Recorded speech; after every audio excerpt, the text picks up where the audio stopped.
esta a minha paga que me deram os meus amantes. Eu, pois, farei delas um bosque, e as feras do campo as devorarão.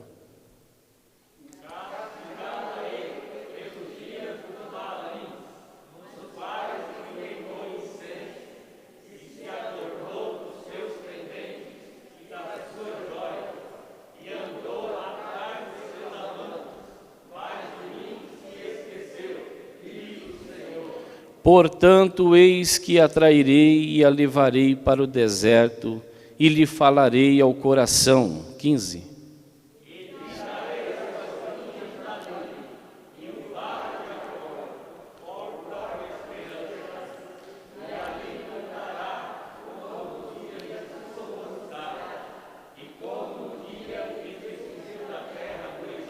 E naquele dia, diz o Senhor, tu me chamarás meu marido, e não mais me chamarás meu Baal.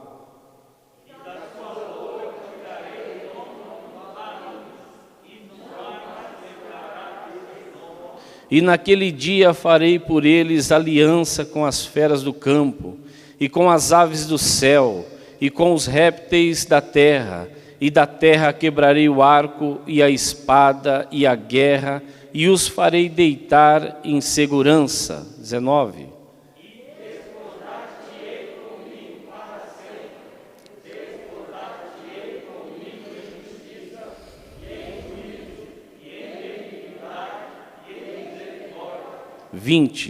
E desposar-te-ei comigo em fidelidade, e conhecerás ao Senhor. Amém?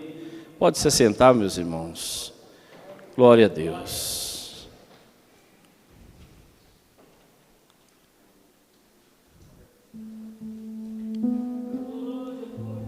A nação de Israel, irmãos, hora e outra se afastava da presença do Senhor. Mas havia sempre a esperança de que Israel, por causa do ministério fiel dos profetas, voltaria ao culto a Yahvé, esquecendo a idolatria dos estrangeiros.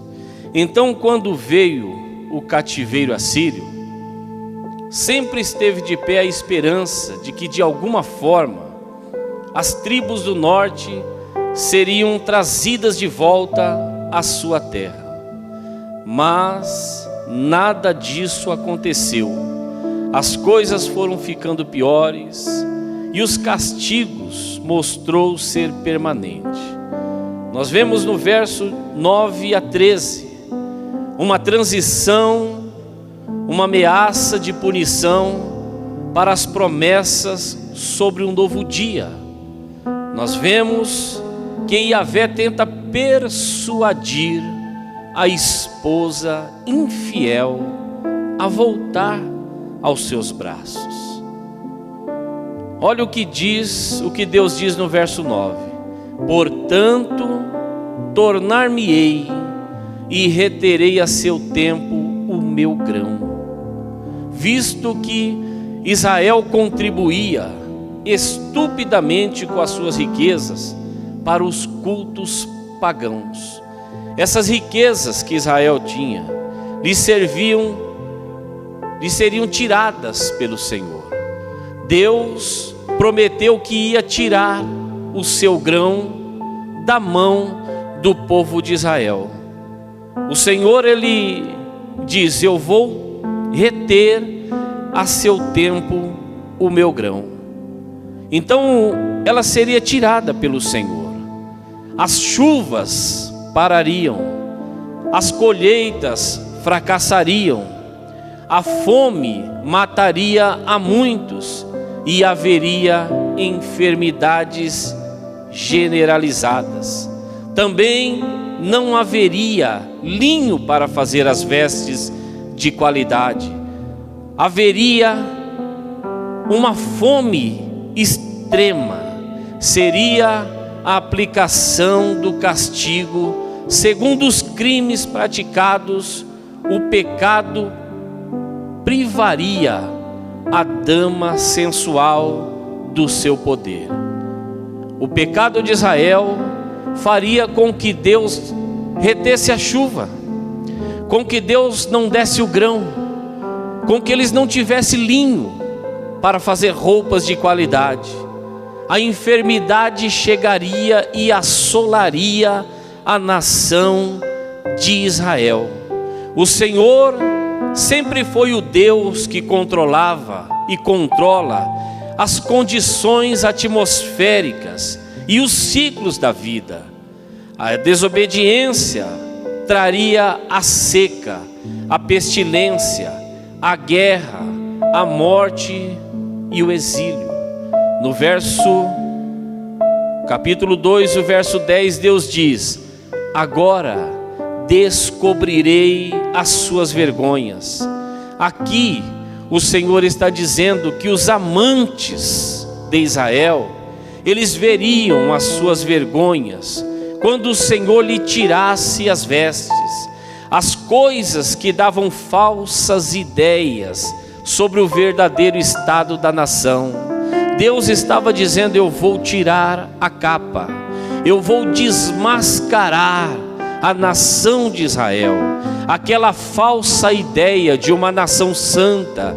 Deus estava dizendo: eu vou tirar as suas vestes. Os seus amantes vão conhecer quem é você. E a Bíblia diz, irmãos, que até os seus amantes ficariam chocados ao contemplar qual vil criatura era Israel. Ele seria como um pecador desmascarado e sofreria a vergonha, sua falsa espiritualidade, por participar de cultos pagãos. Também fazia parte das suas vestes. Israel ocultava o seu estado espiritual. Deus estava intolerante quanto à vida espiritual de Israel, porque Deus sempre abasteceu, Deus sempre cuidou, e a nação de Israel virava as costas. Ela dizia: este é o meu grão, que eu conquistei. Ela se esqueceu que o Senhor é que provia tudo. Então ela levava tudo que tinha aos cultos pagãos, e ali depositava toda a sua riqueza, depositava ali os seus dízimos, como se aqueles deuses pagãos fosse quem provesse tudo. Mas Deus estava dizendo que Ele sempre foi o Deus que controlava a atmosfera, o Deus que mandava a chuva, o Deus que fazia crescer o grão, o Deus que dava sustentação a todas as coisas. Mas a infiel, a esposa infiel Israel, esqueceu-se do seu marido, esqueceu-se do seu esposo. Uma vez que o Senhor tivesse tirado as vestes de Israel, Ele deixa claro que até os seus amantes ficariam envergonhados por ver a nudez. Quantas vezes, irmãos, o Senhor Ele tem falado com a sua igreja. Deus, Ele tem se preocupado em falar conosco, mês a mês, dia a dia, semana a semana, ano após ano. Mas a igreja que é infiel, aqueles que são infiel ao Senhor, eles depositam a sua vida diante de coisas que não agradam a Deus. Eles depositam o seu tempo diante de coisas que vão roubar a sua verdadeira espiritualidade, a sua fidelidade a Deus. Eles gastam o seu tempo, eles dão tudo que eles têm para ficar de frente a programas de televisão. Eles perdem o seu tempo noite e dia nas redes sociais. entregando como se fosse uma devoção àquele Deus pagão que não te sustenta, que não te veste, que não te dá de comer. Mas quando é hora de nós oferecermos um culto ao Deus verdadeiro, nós estamos cansados, nós não temos ânimo, nós não temos vida espiritual. Aí o Senhor, Ele diz: eu vou tirar as suas vestes, eu vou descobrir e vou mostrar a sua nudez, que até mesmo os ímpios, quando ver, vão sentir vergonha daquele que sempre mostrou-se alguém que era para ser exemplo.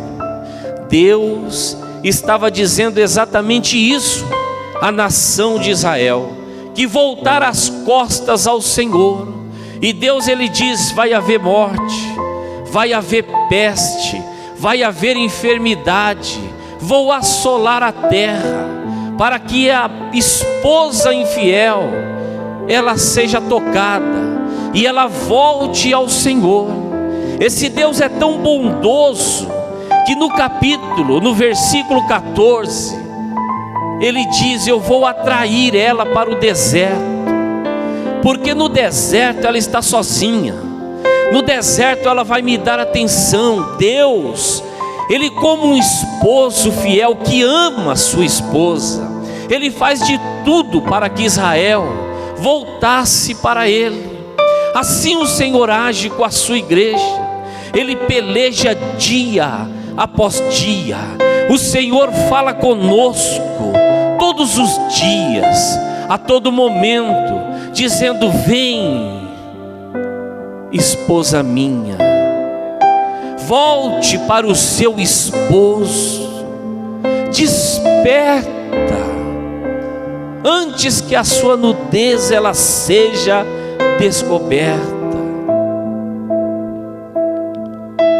Todas as coisas que ocultavam suas reais condições morais e espirituais, essas coisas Deus estava dizendo que seriam removidas, e até os seus amantes ficariam chocados ao contemplar a vil criatura que era Israel. O que parecia ser uma fonte de bênção, na verdade era uma fonte de maldição. O verso 12 diz: devastarei a sua vide e a sua figueira.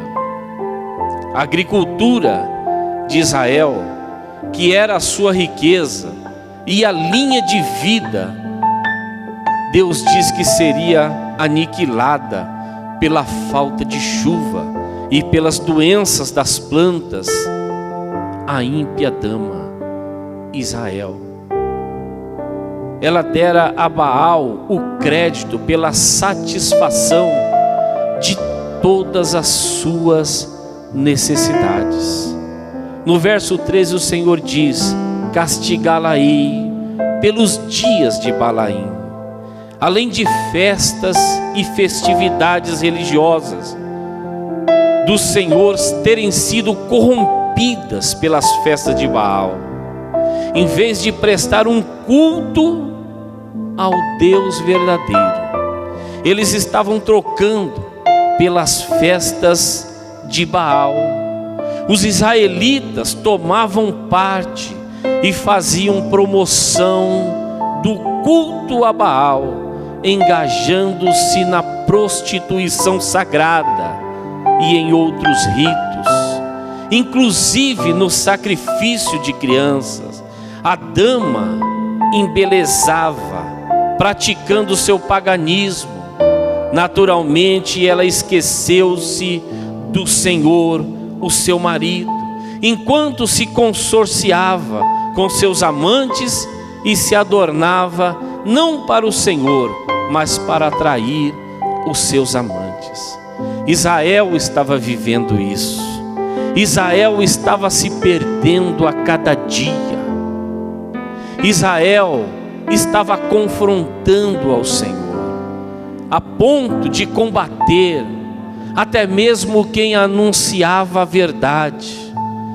E quando nós observamos o comportamento, irmãos, de algumas pessoas, aí nos vem a lembrança de pessoas que ficam na rede social criticando pastores. Quando os pastores querem falar sobre uma verdade, aí nós vamos ver crentes, eles combatendo na rede social aquele que está apregoando a verdade, aquele que está zelando pela verdade, contra a mentira, contra uma vida promíscua. E quando é para nós darmos o exemplo, eles vão lá e criticam o pastor. Aí nós observamos que a igreja ela vai se perdendo. Nós observamos que as pessoas vão se perdendo e promovendo o culto a Baal, porque eles deixam de adorar a Deus, eles deixam de prestar um culto ao Senhor. E quando nós deixamos de cultuar a Deus, nós não ficamos em cima do muro, nós estamos praticando a vontade de Baal. Mas esse Deus é tão maravilhoso que Ele insistia com Israel, como Ele insiste com a sua igreja. A esposa infiel seria atraída ao deserto pelas promessas e pelos atos graciosos do Senhor. Ela seria conduzida ao deserto, longe dos seus amantes, que viviam sempre procurando desviá-la. Uma vez longe, Deus seria capaz de consolá-la. Ele voltaria e aceitá-la como sua esposa, e ele esqueceria o seu passado promíscuo. Deus ele pega Oséias para ele transmitir uma mensagem de infidelidade. Ele pega um homem, ele não poderia chegar e pregar se ele não soubesse o que era infidelidade. Aí Deus ordena a Oséias e diz a ele: você vai casar. Jovem, ele pensou: vou casar.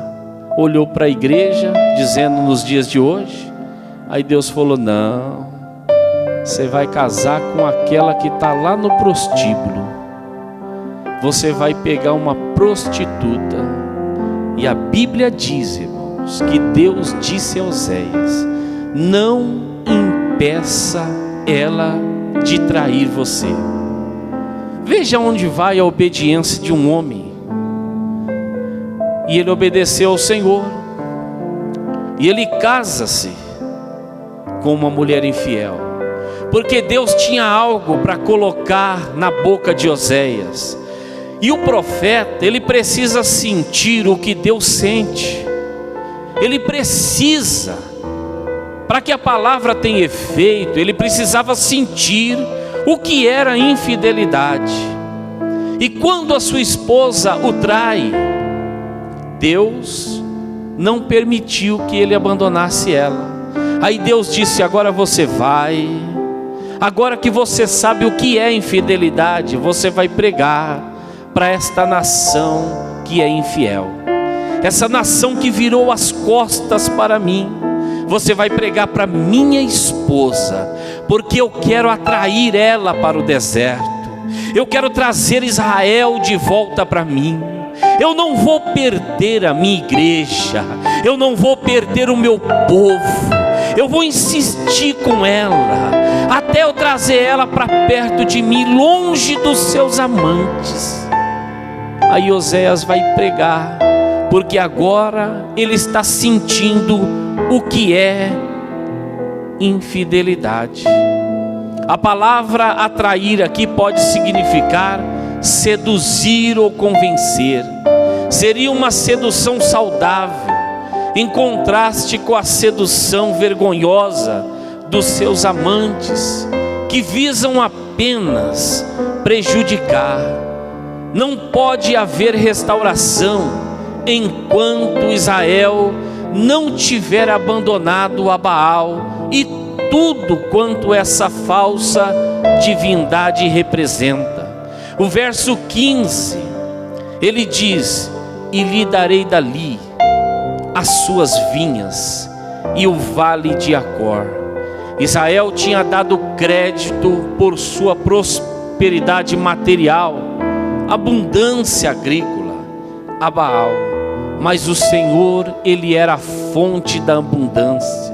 Tiago 1,17 diz: toda boa dádiva e todo dom perfeito é lá do alto, descendo do Pai das luzes, em quem não pode existir variação ou sombra alguma.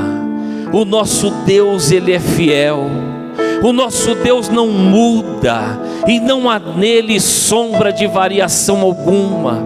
Desde o princípio de todas as coisas, Ele é o mesmo, ontem, hoje e eternamente. Glória a Deus.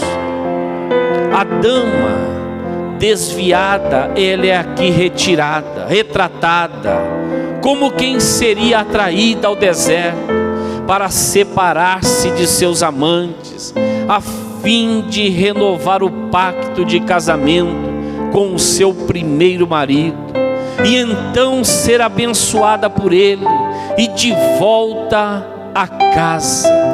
Os mais profundos discernimentos do Antigo Testamento não vieram da era do reinado de Salomão, quando Israel prosperava e florescia, mas vieram do deserto do Sinai, do exílio e do cativeiro, da solidão do deserto, das experiências amargas da vida. É quando Deus fala ao nosso coração, é quando Ele nos mostra o caminho, é quando Ele nos sustenta com o maná escondido, que até então, quando os amigos nos rodeiam, quando nós estamos em festa, nós não conseguimos encontrar o maná que nos alimenta, porque também não ouvimos a voz do Senhor.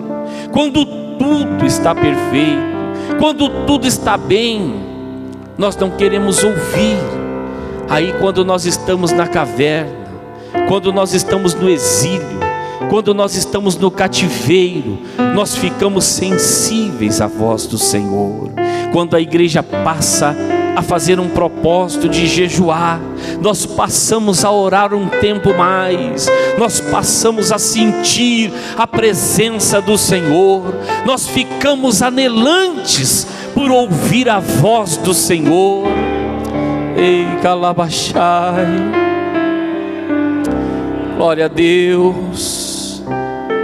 No verso 16, ele diz: naquele dia, ela me chamará meu marido.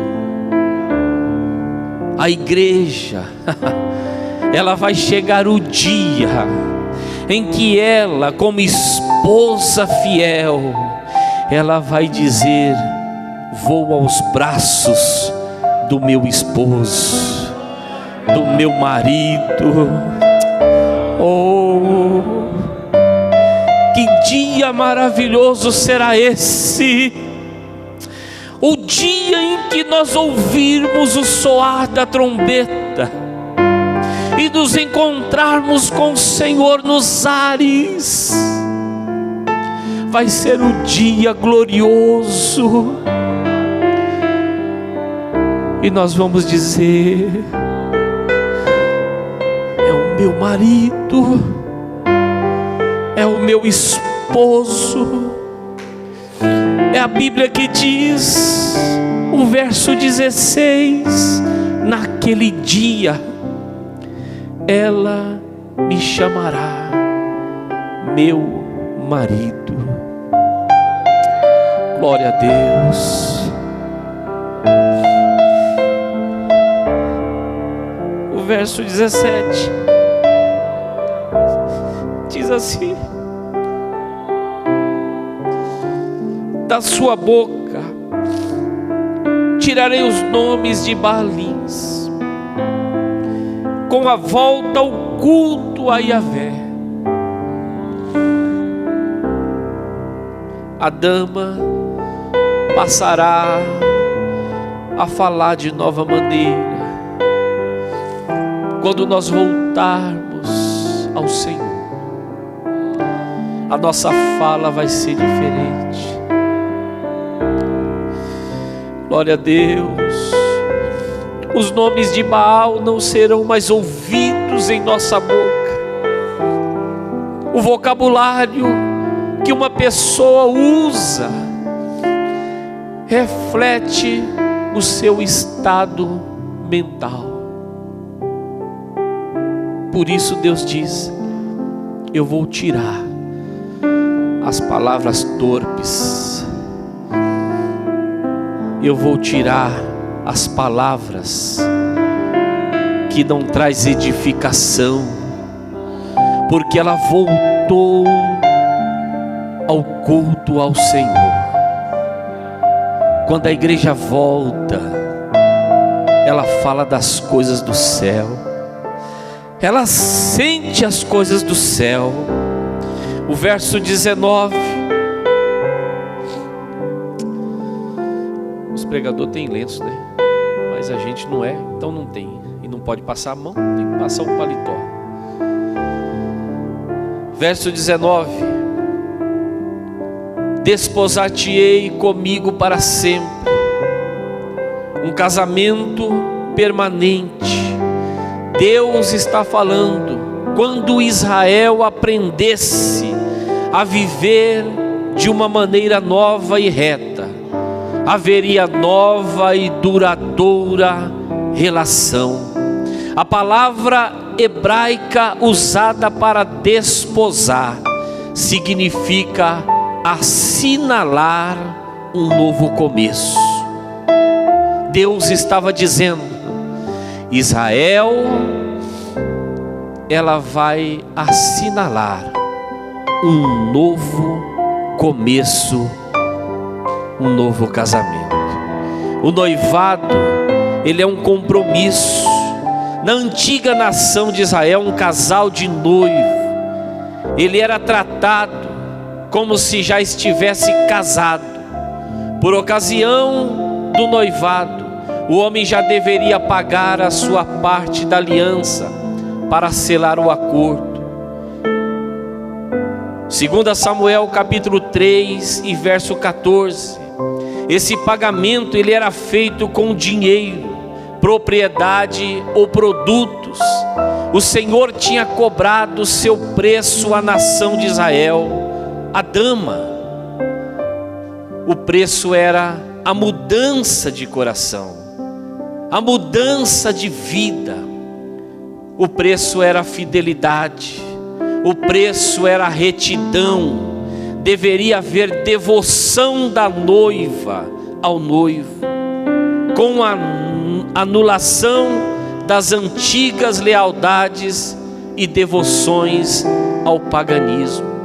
Além disso, deveria haver um certo grau de obediência ao primeiro e grande mandamento de amar a Deus de todo o coração. Esse era o preço. Esse era o preço. Esse é o preço. Tem gente que diz: eu estou pagando o preço. Eles estão sofrendo. Às vezes está sofrendo com o marido, está sofrendo com a mulher, está sofrendo com o filho. Aí fala assim: estou pagando o preço. Preço que Deus sempre quis é esse aqui. Preço é mudança de vida. Preço é mudança de coração.